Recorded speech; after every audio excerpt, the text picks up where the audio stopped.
welcome to your very own deep dive, all about Ramadan. A deep dive. Yeah, deep dive into Ramadan, especially for someone who is new to the faith, embracing this whole month for the very first time can feel a little bit like stepping into a whole new world. It can be overwhelming. Yeah, there's the fasting, the prayers, the community gatherings, but Right. don't worry, you are not alone. And this deep dive is specifically made to give you all the tools to not just survive Ramadan, Right. but really thrive in it. Yeah. So we'll be exploring practical tips and share really inspiring stories. And of course, we'll uncover all the spiritual richness of this incredible month. And you know what's so fascinating about Ramadan is that it is such a deeply personal journey, but at the same time, it's a collective experience shared by millions of people across the world.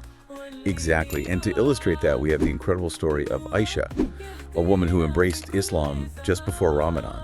So imagine navigating those first fasts, the pre-dawn suhoor meal. Yeah. The evening prayers, all while you're discovering the beauty of your newfound faith.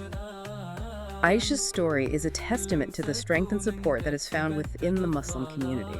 Yeah, Aisha's story really highlights the importance of the Ummah, that global Muslim community, and especially for new Muslims, that sense of belonging can really make a huge difference. Absolutely. And so, on a practical level, one of the most important things to remember during Ramadan is hydration. Yes. Our sources emphasize drinking a lot of water before dawn Yes. during the suhoor meal. That's right. It's not just about staying hydrated physically. It's about preparing your body for that spiritual journey ahead. Okay. Yeah, think of it as fueling your resilience and focus throughout the day. I never thought of it like that. Yeah. That makes so much sense. And speaking of suhoor, what we eat during this pre-dawn meal is also really important. Absolutely. Our sources emphasize the need for slow-releasing energy foods. And one great example they give is a combination of dates. Oatmeal and hydrating fruits, like a perfect blend of sustenance and energy to carry you through the day. That sounds delicious, but I imagine there's some room for personal preference as well, right? Of course, the key is to find what works best for you within the guidelines. Experiment with different healthy suhoor options and discover what helps you personally experience the spiritual depth of the fast. That's a great point. It's really about tailoring the experience to your own individual needs and preferences. Exactly. And this brings us to a really crucial point. Ramadan is about so much more than just abstaining from food and drink. Sure. It's a holistic experience, a journey of purification for both the body and the soul. So it's not just about the physical aspect of fasting, but about cleansing the soul as well. Exactly. It's a time to really deepen your connection with the Quran, engage in more prayer or dua, and of course to seek forgiveness. Speaking of dua, our sources offer a particularly beautiful one for when those feelings of being overwhelmed kind of creep in, and I think that's something we can all relate to. It goes, Allahumma aini ala dikrika wa shukrika wa husni ibadatika. Beautiful and powerful prayer. It translates to, "Oh Allah, help me in remembering you, in thanking you, and in worshiping you in the best manner." And calling upon this dua, especially during Ramadan, can offer a sense of grounding and comfort. And it really speaks to the heart of this holy month. Yeah. Seeking closeness to Allah and striving to worship Him in the best way possible. It's about aligning our actions with our intentions, which I think brings us beautifully to the next part of our deep dive. Yeah, as we move deeper into Ramadan, we enter this period of heightened spirituality, culminating in those last 10 nights, a time when destinies are written and sins are forgiven. And within those nights lies Laylatul Qadr, the night of power. I've heard so much about Laylatul Qadr. It's said to be more valuable than 1,000 months of worship. Wow. What an incredible concept. It is believed to be the night when the Quran was first revealed to the Prophet Muhammad, peace be upon him. And on this night, the angels descend to earth, carrying with them a profound sense of peace and blessings. Wow, that's amazing. So how should someone new to Islam approach these last 10 nights, especially Laylatul Qadr? The key is sincerity and devotion.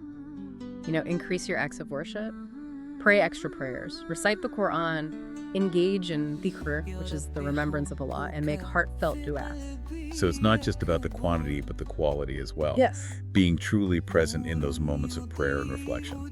Exactly. And for many, spending these nights in prayer and reflection at the mosque can be incredibly powerful, especially for someone new to the faith. It's an opportunity to feel that collective energy of the Ummah, to connect with others who are on the same spiritual journey. That's a beautiful image, being surrounded by your fellow Muslims. united in prayer and seeking Allah's blessings. It is, but even if you can't make it to the mosque, you can still create that special atmosphere at home. Dim the lights, perhaps burn some incense, create a peaceful space dedicated to prayer and reflection. That's a great tip. And it reminds us that while Ramadan is a communal experience, it's also deeply personal. It's about each individual's connection with Allah. Absolutely, and that personal connection is something to really treasure and nurture, especially as you navigate the blessings and challenges of your first Ramadan. We were just talking about the significance of Laylatul Qadr. And, I have to admit, the idea of a night that is more valuable than 1,000 months is so powerful. It makes you want to really prepare for it. Yeah, it is a very special night. And yeah, you are right to want to prepare for it, but there's no need to feel overwhelmed. The beauty of Laylatul Qadr is that it's about the sincerity of your heart, not elaborate rituals. That's reassuring. So, focusing on connecting with Allah through prayer and reflection and acts of worship is really key. Exactly. And one of the most powerful ways to connect with Allah is through dua. Our sources highlighted a really beautiful dua for seeking forgiveness. Allahumma innaka afuwun tuhibbu afwa fa'fu anni. Which means, oh Allah, you are forgiving and you love forgiveness, so forgive me. Yes. Such a simple yet profound prayer. It is. And repeating this dua with sincerity, especially during Laylatul Qadr, can be very moving. It's a reminder that Allah's mercy is boundless and that He cherishes our efforts to seek His forgiveness. So let's talk about those efforts. What are some practical ways to make the most of these last 10 nights, especially for someone experiencing this for the first time? One approach is to dedicate a specific time each night for prayer and reflection and reading the Quran. It doesn't have to be hours and hours on end. Right. Even a short focused period can be really meaningful. That's a great tip. It makes it feel a lot more manageable, Yeah. especially when you are new to everything. Exactly. It's about quality over quantity focus on really connecting with your faith during those moments. And what about community support during this time? We talked about the importance of the Ummah earlier. How can someone new to Islam kind of tap into that during these special nights? Many mosques will hold special events and extended prayer sessions during the last 10 nights of Ramadan, and it's such a beautiful way to experience that collective spirit of the community and to feel supported on your journey. I can imagine that being incredibly powerful. Yeah. Being surrounded by other people who share your faith. It is. But even if you can't make it to the mosque, reaching out to friends or family who are Muslim can be just as enriching. Asking them about their experiences, their preparations for Laylatul Qadr, those conversations can be so insightful. It's all about making those connections, building that support system that can guide you on your faith journey. Precisely. And remember, it's okay to have questions. Don't be afraid to seek clarification or guidance from those who are maybe more knowledgeable. That's how we learn and grow. That's so important. Ramadan is a journey of learning and discovery, and it's so wonderful to know that there's support available every step of the way. So as we continue our deep dive, I want to touch on something that really resonated with me earlier, the idea of intention. Yes. We talked about how Ramadan is a holistic experience. Right. It's not just about abstaining from food and drink, Right. but about purifying the heart and soul as well.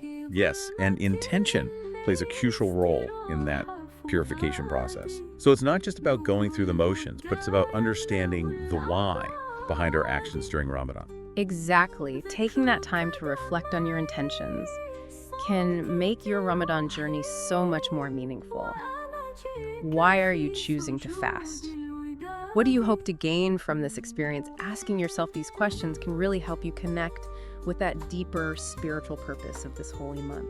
That's such a powerful point. And what are some intentions that someone new to Islam might consider as they kind of embark on their first Ramadan? Well, there are many beautiful intentions that you could embrace. You might intend to deepen your connection with Allah, to seek His forgiveness, to cultivate patience and gratitude, to strengthen your faith, or even just to experience the beauty and peace of this holy month. Those are all wonderful intentions, and I imagine they can evolve and deepen as you kind of journey through Ramadan. Absolutely. Your intentions might shift as you experience the challenges and rewards of this month. The key is to be conscious of your intentions and to really strive to align your actions with them. It's a reminder that Ramadan is a journey, not a destination. Precisely. And as you navigate this journey, remember that Allah is with you every step of the way. His mercy is boundless, and He loves to see us striving to improve ourselves. That's such a beautiful and comforting thought. It is. And I hope that as we near the end of our deep dive, our listener feels a sense of excitement and readiness to experience the blessings of their first Ramadan. It's been so inspiring exploring Ramadan through the lens of, someone new to the faith. Yeah. It's like rediscovering the beauty and the significance of this month all over again. Yeah, it's amazing how a fresh perspective can rekindle our own appreciation for things, isn't it? Yeah. And I think that's what makes, sharing this journey with new Muslims so special. We learn and grow together. Absolutely. And speaking of learning and growing, we've covered so much ground already, from practical tips to the profound significance of Laylatul Qadr, and of course the importance of setting intentions. Right. As we wrap up this deep dive, is there anything else that you feel is crucial for someone who's embarking on their very first Ramadan? Yeah. There is one thing that comes to mind. It's something that often arises for new Muslims as they navigate the social aspects of Ramadan. Oh, that's interesting. We haven't really touched on that yet, the social side of things. Right. And, while the spiritual aspect of Ramadan is so important, it's also a time for strengthening those bonds within the community and beyond. Right. But for someone who's newly embraced Islam, navigating social gatherings, especially those that involve food, can feel a little bit tricky. Right. You're fasting while everyone around you might be enjoying a meal. Exactly. So it could feel a little awkward or isolating. Exactly. And that's where open communication is key. Don't be afraid to just politely explain that you are fasting and why it's important to you.